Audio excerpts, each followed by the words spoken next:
Après la décision de création le 4 avril du Conseil national de la consommation, l'État ivoirien vient d'installer le Conseil national de politique économique. Cet organe est présenté comme un instrument devant aider le président de la République à anticiper les risques et défis découlant du contexte national et international, avec pour mission identifier les grands défis économiques et internationaux que le pays doit relever en vue d'atteindre son émergence. Conseiller le président de la République sur la formulation de la politique économique et la stratégie de développement à moyen et long terme. Veiller à la cohérence globale de la politique économique nationale avec les programmes gouvernementaux.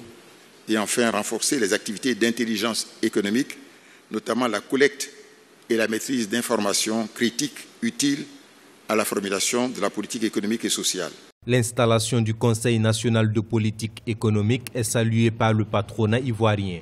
Selon le président de la Confédération générale des entreprises de Côte d'Ivoire, il était important de mettre en place un organe permettant de mener les réflexions stratégiques et maintenant les évolutions de la conjoncture internationale et les grandes tendances structurelles. On peut même penser que si ces structures avaient déjà existé, la question qu'on a vue au niveau de l'annexe fiscale ne se serait peut-être pas posée parce que dans l'élaboration du budget, cette structure, ce Conseil national de la politique économique, peut recevoir un draft du budget de l'État de Côte d'Ivoire, donner un avis et le patronat qui est membre de cette structure avait son avis à donner. Pour le président Alassane Ouattara, cet organe d'analyse stratégique et d'intelligence économique compte parmi les actions qui devront permettre à la Côte d'Ivoire d'atteindre l'émergence à l'horizon 2020.